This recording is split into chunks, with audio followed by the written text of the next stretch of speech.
Good morning, Vienna. My name's Dr Ian Yeoman. I'm an Associate Professor of Tourism Futures here at Victoria University of Wellington and also a Visiting Professor at the European Tourism Futures Institute and Holland. So it's Kia ora from New Zealand, the land of the long white cloud. The purpose of today's presentation is to look at the future tourist in the terms of their identity and consumer behaviour. What we will be doing is looking at the dominant trends, emerging trends, slowing trends and accelerating trends associated with economic cycles. Today's presentation complements a series of reports undertaken by the Future Foundation for the European Travel Commission and the UNWTO. Today's presentation, basically about the future, follows the economic cycle of boom and recession, because that trend is constant. When looking to the future, one of the things that captures myself is the history of European tourism, because basically what we have is the future is a repetition of the past. So, for example, if we look at the readings of Alistair Drury, and Alistair has had a major influence on my writings when I was at Visit Scotland as the scenario planner. If you look at his most recent book, Travel in Scotland, what does it tell us about the past with the implications for the future? Fundamentally, if you look at the beginnings of tourism in Scotland, it can be associated with the French Revolution. The French Revolution around 1788 and 1789 was when all of those aristocrats were having their heads chopped off. The tourists at that time were the rich nobility of Europe, the royal families, and at that time, going to France wasn't really on the agenda, so fundamentally, they displaced to other nations. Thus began the grand tours of Scotland, when the royalty of Europe came to Scotland and toured the Highlands. That's when we can first note the beginnings of tourism in Scotland.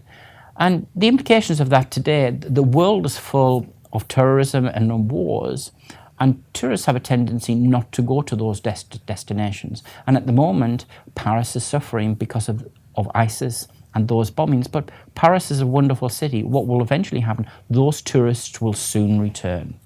So basically what I'm trying to say, the history of tourism is a strong influence on the future. We can note that if we look at this chart, this is a record of international arrivals to Europe. It all began in 1950 when 16 million tourists arrived into Europe, and today it's around 600 million. And I'm forecasting that to be near 1 billion international arrivals by 2050 if you read one of my books, 2050 Tomorrow's Tourism. So if we look at that line is fundamentally about growth in the long term. And along there's been many interventions and many shocks. The foundation of European tourism can be related to the formation of the EU in 1952, which fundamentally started to open up those markets. But along that journey, we've had major disruption. In 1962, we had the Cuban Missile Crisis, but the Americans still kept coming. In 1973, the price of oil went from the price of oil went from $3 a barrel to $12 a barrel. Major blip in those 70s in no time, but the tourists still continued to come. In 1989, saw the fall of the Berlin Wall and the huge expansion of Europe, and those new tourists coming into Europe and the opening up of new destinations. In 2008, we saw the global financial crisis, and that had a major implication on tourism behaviour and international arrivals. The global financial crisis was a long, slow burning economic recession. And today we have that unknown. What's going to happen to Europe? What's going to happen to Europe and what's going to happen with the UK's exit from the European Union post-2016. So lots of uncertainties, but one thing that is constant, tourism arrives. If we take a breakdown of international arrivals between 1995 and 2015, we can see the growth. One area to look at in specific detail was the global financial crisis, which started in 2008. In 2008, we saw a big dip, the first time in 20 years where growth was negative during that period.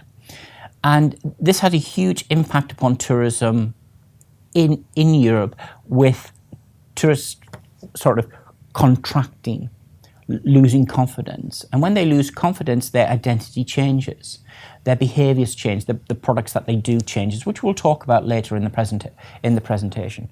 But from an economic perspective, Europe is doing extremely well in the terms of tourism. So if we take this chart and look at economic growth and international arrivals, GDP in Europe over the last 20 years has been constant on an average of about 1.6%, but international arrivals have grown at 3.5% per annum. So that's nearly double what economic growth is. So basically what we see here is international arrivals outstripping GDP growth. So, and that's very, very important. So basically, European tourism is doing well when economically, as it's a mature market, it's quite stagnant in certain countries. So, if we look at the history of tourism, and as today's talk is about identity and behaviour, how have tourists changed? The classical example I always talk about is, who was the typical tourist to Edinburgh in the past, and who is the typical tourist to Edinburgh today? In 1985, the typical tourist to Edinburgh was American, over the age of 50, and interested in history and culture. So fundamentally, what was at the forefront of Edinburgh's tourism product was tartan and bagpipes and shortbread. Whereas today, that historical and heritage culture is still very important and very much part of the mix, but the profile of the tourist has changed. In 2005, the typical tourist was European, under the age of 35, and interested in festivals. So here we see a fundamental shift in the behaviour and the type of tourist that we've got in one destination or over 20 years. So products change, markets change, lifestyles change, therefore behaviours change and trends change. So that's just an example of how that's happened. So today's talk is about three things. It's about identity. What are the fundamental beliefs and attitudes of that tourist? And how do they change? It's about consumer behaviour. It's the trends that together make up that consumer behaviour and form that identity. And fundamentally, it's about the future. Three things. If we put those three things together,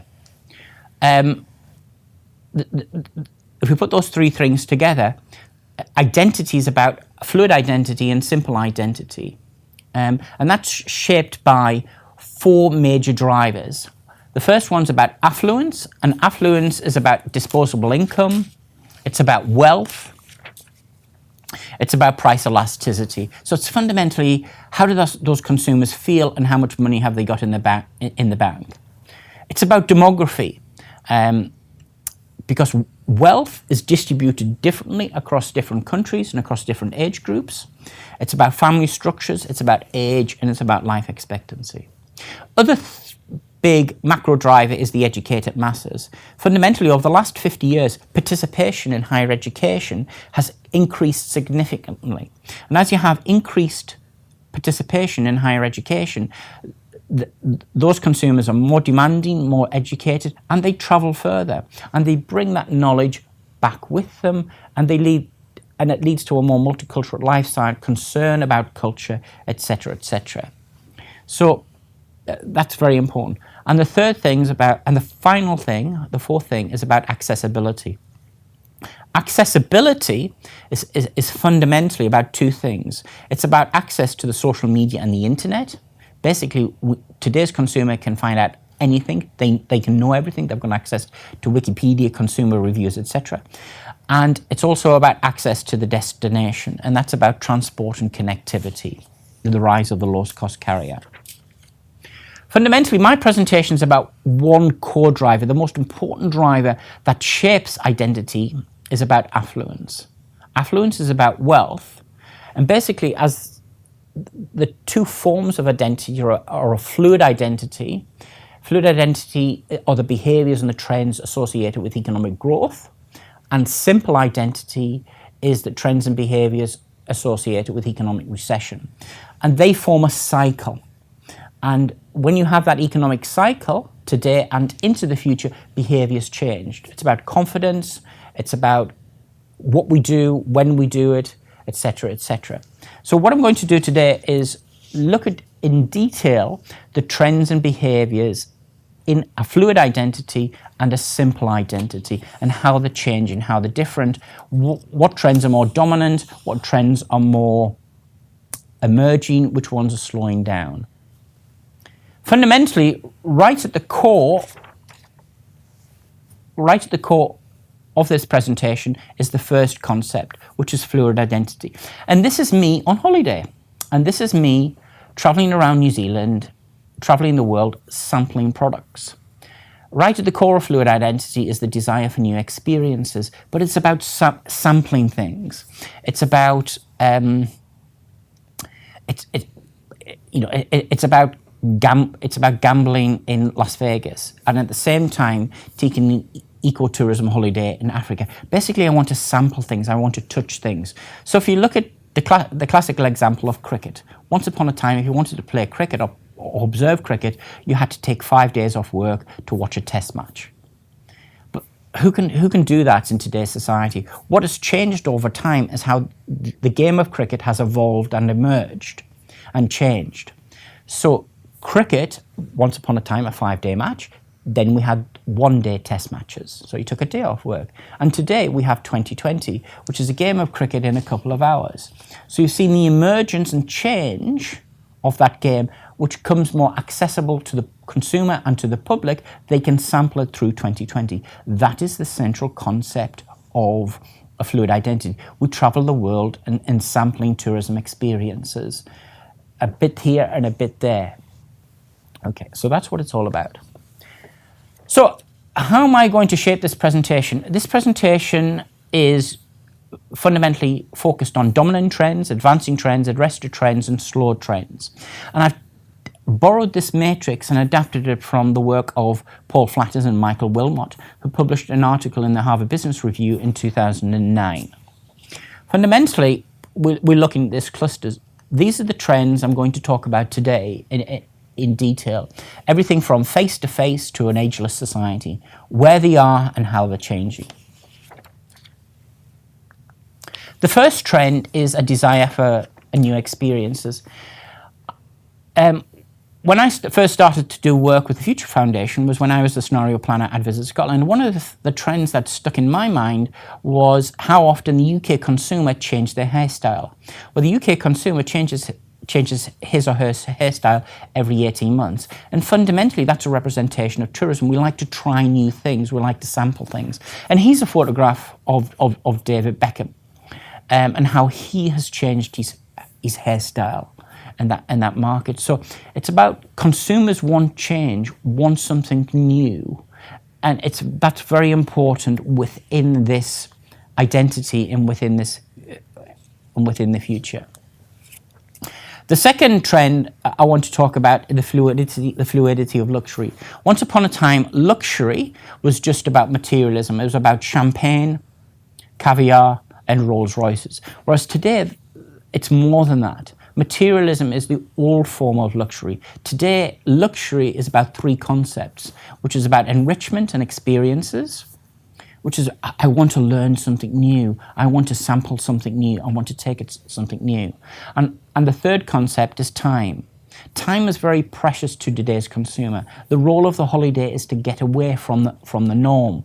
So time on my own and time to relax is extremely important. However, the fluidity of luxury varies from person to person. And if we take some trend data from the Future Foundation, looking at how that cluster changes between sex, age, or social economic group, we can make a number of observations. The younger you are, the more materialistic you are, although experiences and enrichment are still the most important. And as you get older, fundamentally materialism declines.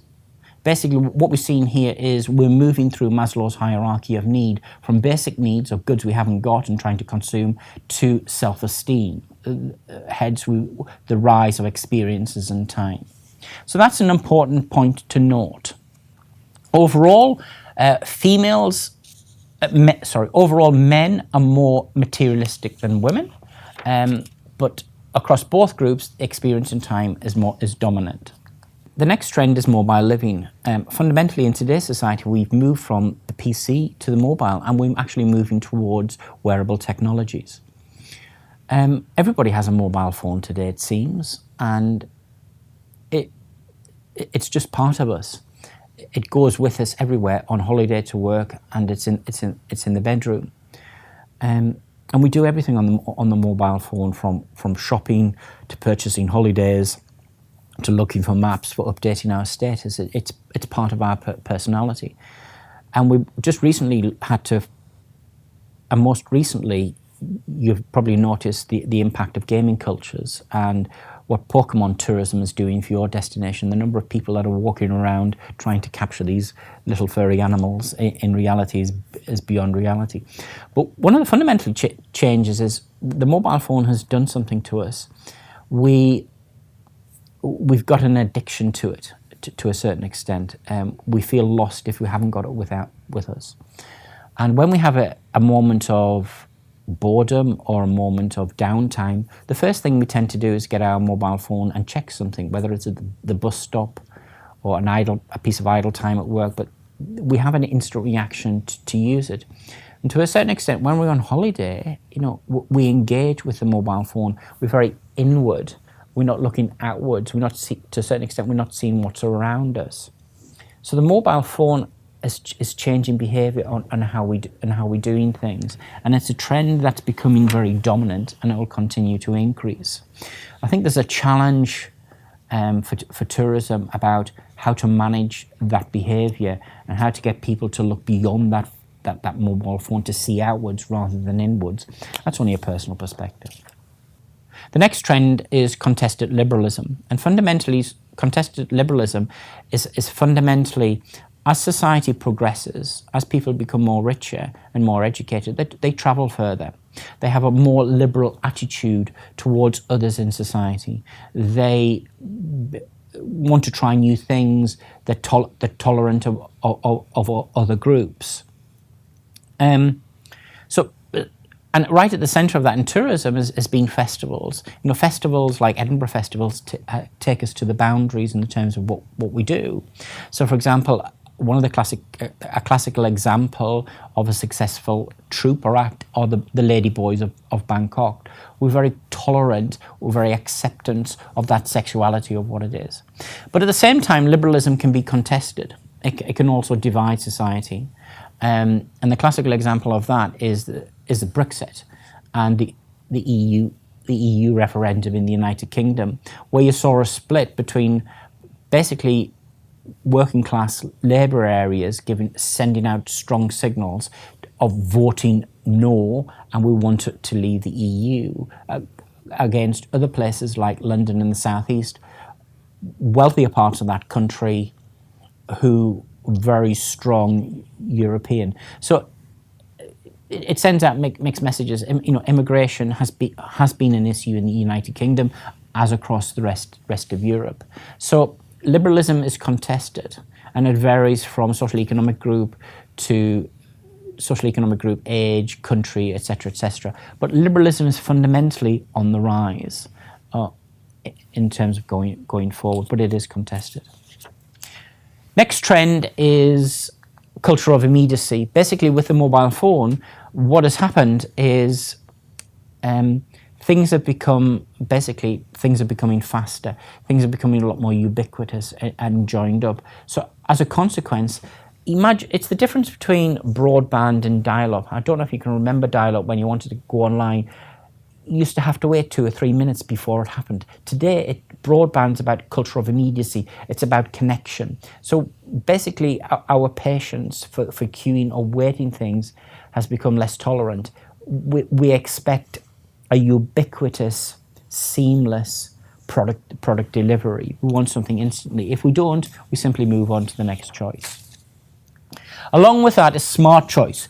We're living in a world where tourism is probably the most competitive industry in the world. There is a Lonely Planet guide to every country in the world today, from the North Pole to the South Pole and everywhere in between. There's a Lonely Planet guide to Syria, to Iraq, to Afghanistan, and to North Korea. There's a Lonely Planet guide to the South Pole, the North Pole. Then on top of that, all of the major cities in the world, activities, regions of the world. So we live in a very competitive arena. If it was Friday night at 5 o'clock and you wanted to go somewhere and you looked at the 4 London airports, you have the choice of 400 destinations to fly to within a 3-hour timeline. So tourism is a very competitive industry. Then along with that, because we have so much choice, how do we make a decision about where to go? Well, we're living in a choice of smart choice, where computers, based upon complex algorithms, know your past, know your behavior, know your likes, and can make a recommendation. So it's when you buy a book on Amazon, it also recommends book C, B, and Z in the terms of purchase price. When you were on Expedia, it's also telling you how much time you've got left to buy this, what products would go with the holiday, etc., etc. So we're moving towards, with that trend, with smart choice, for personalized choice and individual pricing. So if there's 2 people looking at the same holiday, both of those people with personalized choice and pricing may get 2 different prices.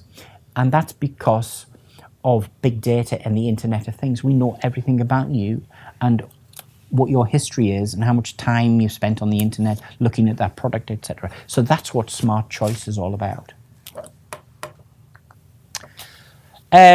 Coupled with that, one of the major things and one of the trends the Future Foundation talk about, which we'll come across in their report, is what we call the leisure upgrade. The leisure upgrade is fundamentally based upon the work of, I can never pronounce his name, Pierre Boudoir, the French philosopher. And this is about your social capital or cultural capital. It's how you distinguish yourself from the crowd. And it's about you talking about where you've been, what you've done. It's about you trying new experiences, trying to enrich your life. It goes beyond economic capital. It's about social distinction and cultural capital. It's where you've been and what you've done. We call this the leisure upgrade. And it also leads into other theory. If you look at the theories around the serious leisure user, it's about those individuals that take a hobby and take it to the extreme. It's those tourists that are amateur cyclists that want to cycle the Tour de France. It's about those amateur cooks that want to be professional and taking cuisine classes. So it's about the movement from amateur status to professional status from a hobby perspective. In the terms of what we're doing. That's what we mean by the leisure upgrade. One of the other prominent trends in society is what we call an ageless society. Today, because of increased wealth, the boundaries of age are changing. We're living longer and doing more things.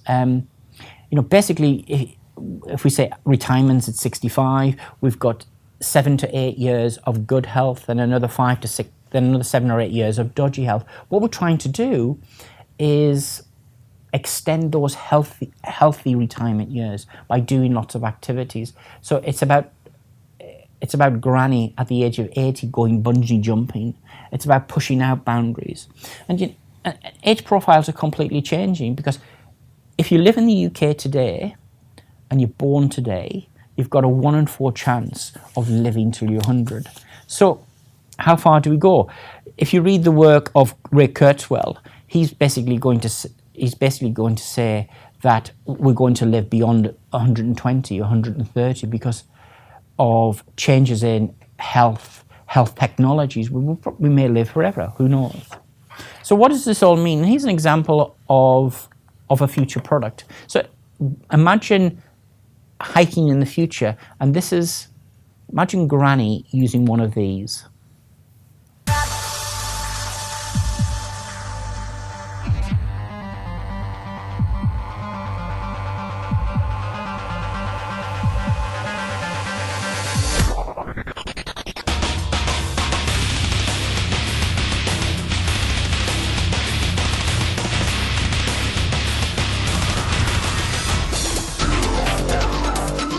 The Hulk is an anthropomorphic exoskeleton which mimics the human form. It provides extra support that enables a person to carry more weight than they normally could.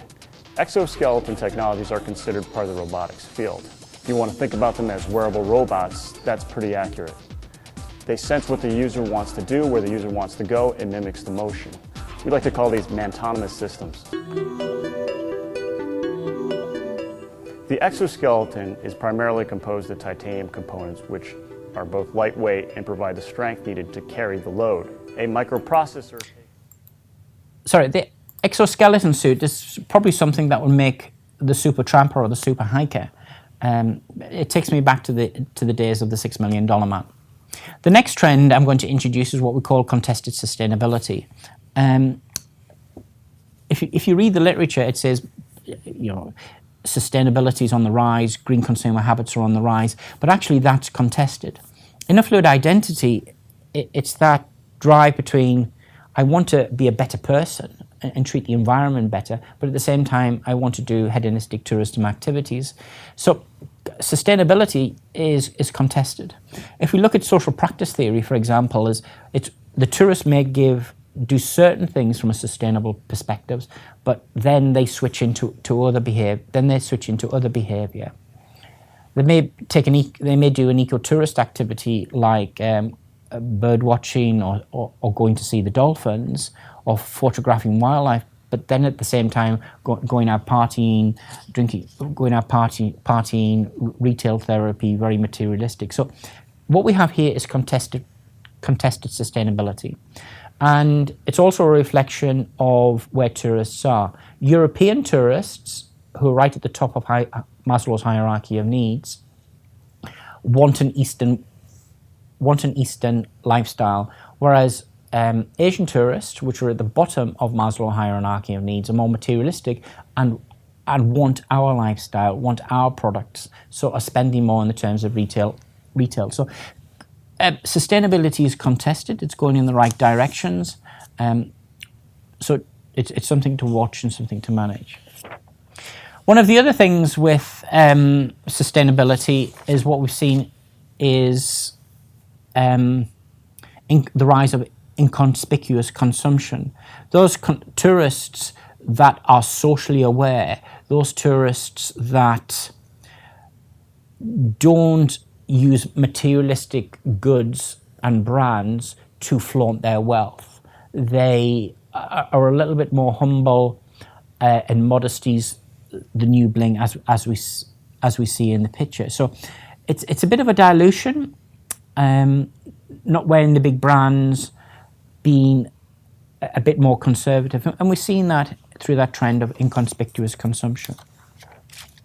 One of the big trends to impact upon tourism is face-to-face.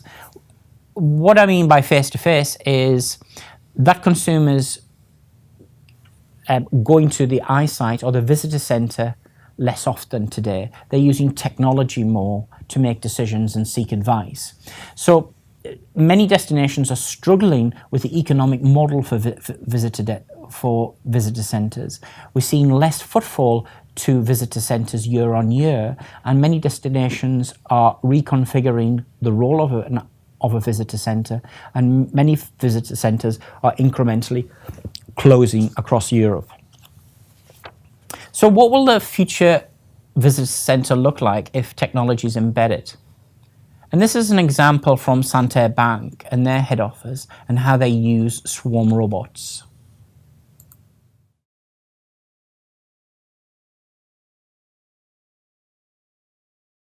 When Santander came to us, they were looking for innovation, something that definitely would differentiate that space. El centro de visitas lo podemos definir como la verdadera puerta de entrada al banco. Es el primer contacto de los visitantes y usuarios con la cultura del Banco Santander. The visitor center had to be a reference in technology, innovation. This center had to reflect the bank's position as one of the biggest in the world. That was the challenge. What if we could create something that could really function with humans and be useful? And so the outcome was this robotic system that communicates with you in your own language, figures out where you want to go, and actually takes you there. SIGA stands for Santander Interactive Guest Assistance. When the visitors arrive, they find this touchscreen console where they can choose a language and their destination. It can be a meeting room nearby, the auditorium, or the exit to the bus station. It's Santander's very own family of robotic butlers that welcome me, help me to explore that building and amuse me. This is probably the first application that uses swarm robotics in a commercial context. We normally see robots in factories or in research labs, but in this case we've developed a set of robots that function in a crowded space, 24/7, 365 days a year. So watch out for this at your visitor centre in the future. The next trend associated with fluid identity is familiarity. This is similar to smart choice, but it's different.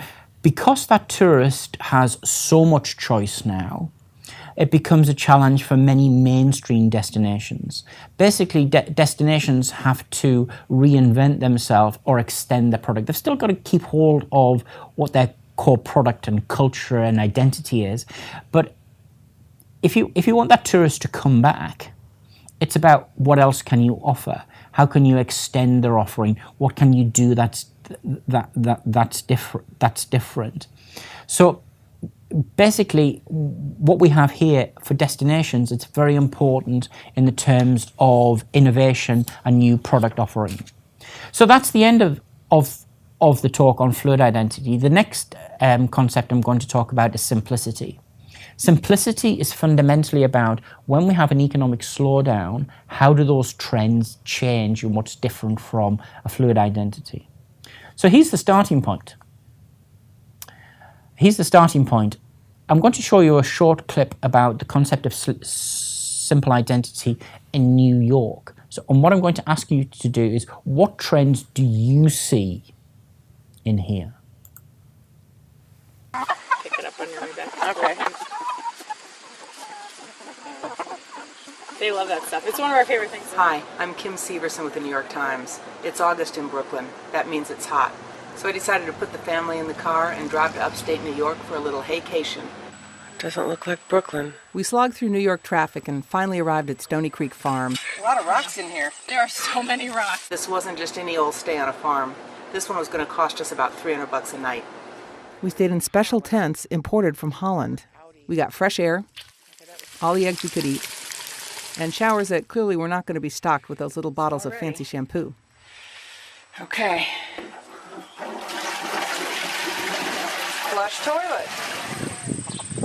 Stony Creek is part of a new wave of farm stays that cater to city dwellers who want to get better connected to their food and get their hands dirty. Plus, you get a little education in the process. I mean, we started farming to feed ourselves. That's what brought us here. We studied at a school in New Hampshire. Our hosts were Dan and Kate, young people with 2 kids who were trying to spread the gospel about sustainable agriculture. Get over there. Come on. The last 100 years, 150 years, we've lost our knowledge. People don't know how to grow food anymore. We're all starting to live in the cities. This was like the breadbasket of the world. We were going to feed the world because of how fertile it was, and we've destroyed it. It's come apart. It's coming apart at the seams, and the thing that's going to sew it back together are going to be small farmers all across the United States. Every other day. Some of Kate and Dan's neighbors think it's crazy to pay a lot of money to live and work on a farm. And ramen. Would a cowboy come to a bank and be a bank teller for like $2,000 a week? I don't think so. But, there's a romance to it. People love the farming and the animals, and it's, you get your fingernails in the dirt, and you can't do... When we lived in Manhattan, my wife had to buy dirt. Want to try again? Although our food cost extra, eggs were free. Of course, that meant actually finding eggs. The young chickens near our tent hadn't started laying regularly yet, but my daughter remained ever hopeful. Okay. Ready? One thing we get to do is to go feed our waste to the chickens. There's eggs in there. My big question though, is it okay to feed like egg scraps and eggs to chickens? Yes, it is. It's not weird? No, they actually would eat their own eggs if they were, if they were left, they'd eat their own eggs if they needed them, It's just a matter of survival. There were plenty of other animals to get close and personal with, including a couple of delicious-looking Tamworth pigs. During a tour, Farmer Dan explained that he fed them a special fermented mash. It smelled like a mix of baking bread and brewing beer. I just love the smell. If you want vegetables, you have to pay for them. A farm basket costs $20.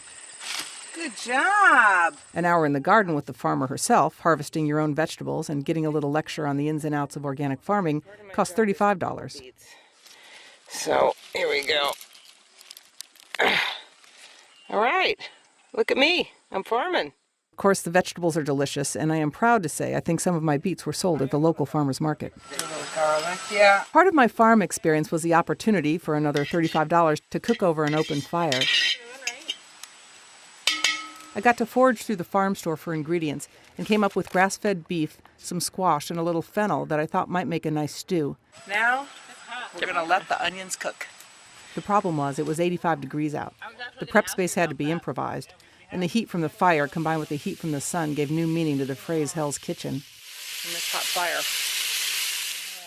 But I think the stew turned out great. Even Farmer Dan liked it. Well, our haycation is over. We headed down for one last feeding of the chickens. There were still no eggs, but it didn't really matter. We had a great weekend. We said one last goodbye to the farmers and headed back to steamy Brooklyn.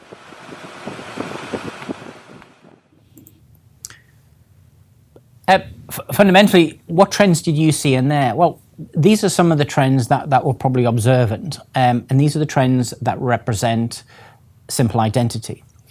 Dominant trends are focused on the boardroom, connecting with roots and family, authenticity and simplicity in the search of slow. They're the dominant trends. What I'm going to do now is go through those trends to explain them, how they shape this one. Right at the core of simplicity is fundamentally simplicity. It's about isolation, time on my own. It's about taking time out. It's about basically switching off and getting away from the hustle and bustle and the drag of everyday life. And that's what the purpose of tourism is, and holidays. It's about relaxation. And what's driven this and what's behind simplicity is fundamentally the slow movement across the world, whether it's slow travel or slow food. And many destinations have shaped their product and their experience around this tranquility, enrichment, time on my own. Right, one of the important trends with that is when we have an economic crisis, an economic slowdown, we reflect on what's important to us. And when we reflect on what's important to us, the most important thing is family and roots. We have a tendency to go back to where we came from and ask us, who am I? Where am I from? And that connection becomes very important. So one of the strong markets in economic slowdown is VFR travel. And one of the suggested readings is the work of Elisa Bakker at Federation University in her most recent book, VFR Travel Research. It's a beautiful insight into the VFR traveller and what they do and where they go. So connecting with family roots is an important element of simplicity. Another important concept is authenticity. Getting back to basics. And what we mean by authenticity is something that can't be replicated. So basically, a destination's history and culture cannot be replicated. The authenticity of New Zealand is Maori culture and the Maori tourism product. It cannot be replicated anywhere else. If you read David Boyle's book called Authenticity, he talks about authenticity being about something that's simple, something local, something ethical, something about nature, and something that's very human. So that's the essence of what's authenticity, and it's a core attribute that dominates the concept of simplicity. When we have economic downturn, that consumer tends to react to many of the stories that are in the press. They they tend to blame bad government or bad boardrooms where their responsibility or where they've taken the wrong decisions. And an example of this focus on the boardroom is the classical example of the GSA in the United States, where the General Services Administration, during the time of economic recession, sent everybody to Las Vegas or to a convention, and it was a big story in the US press.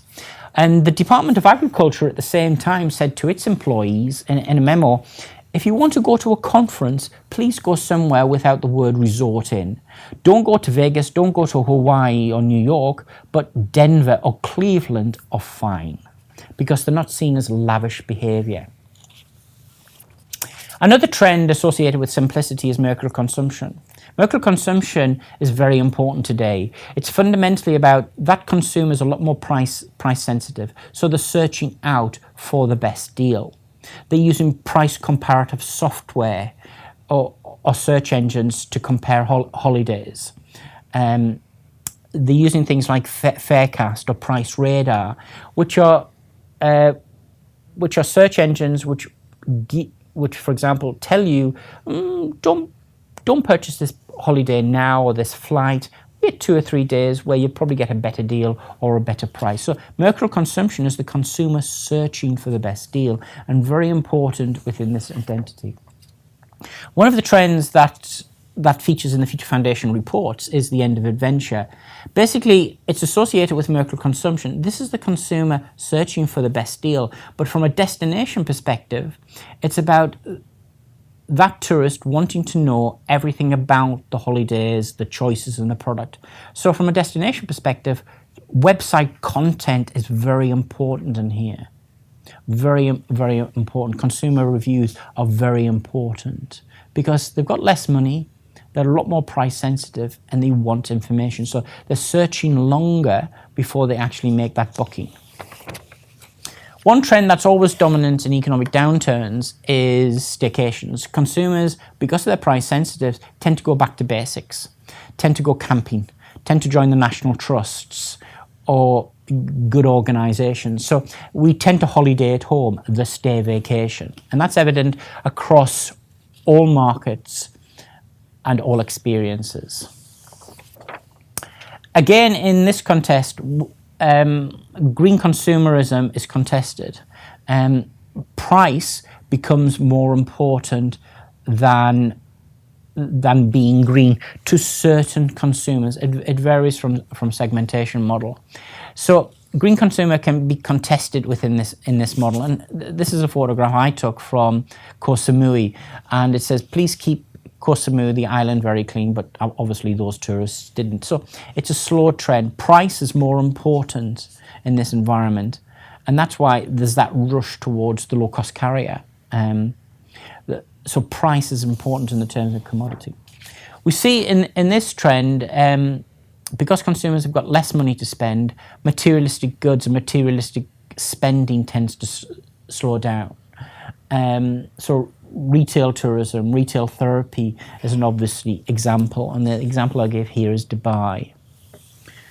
What's linked to that is extreme experience seeking. These are the big price tagged goods associated with tourism. And in New Zealand, we're an adventure tourism destination, but during economic slowdown, the bungee jumping, the white water rafting are big ticket items, the $300 to $400, for a day's activity. We tend to step back from those and tend to do less and more free products or more natural products. One of the other things in this, as you've got less money and you're more inquisitive, that consumer has a decline of deference. They're not that they're less polite, but they're just more demanding with you because they've got better health, better educated. They don't accept poor service or indifferent service. They just move on somewhere else. So they're just more demanding. They will complain more. And you'll see this in consumer reviews, etc., etc., etc. So it's just important that they're just a bit less polite, a bit more demanding. So if you put all of this together, this is an example of this is what Portugal's doing in the moment in the terms of positioning. The beauty of simplicity is what this is all about.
So, just reflecting upon that presentation and that advert from Portugal, The Beauty of Simplicity, basically they've tried to declutter the product. It's a very simple message. It's about going back to basics. It's about relaxation and time.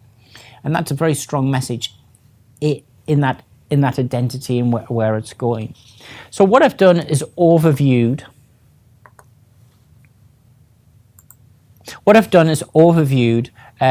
the two concepts that is at my heart of how I see the future of the tourist. It's either a fluid identity or a simple identity based upon an economic cycle. And fluid identity is more dominant at times of boom, and simple identity is more dominant at times of economic slowdown. However, there's a bit of a reality check because it varies from customer, social economic group and age and a whole range of factors. In fact, we live in a world which is quite liminal. And what I mean by liminality, it's a world of blurred. So some of the trends to a certain, like simple identity and fluid identity, will merge at certain points. If you'd like to know more, these are the references which I have used today in the terms of the academic literature and publications. A special thank you to the Future Foundation, who are a fantastic organisation, and I've worked with and had privileged access to their data since my time at Visit Scotland. So thank you very much, and we will speak shortly. Thank you.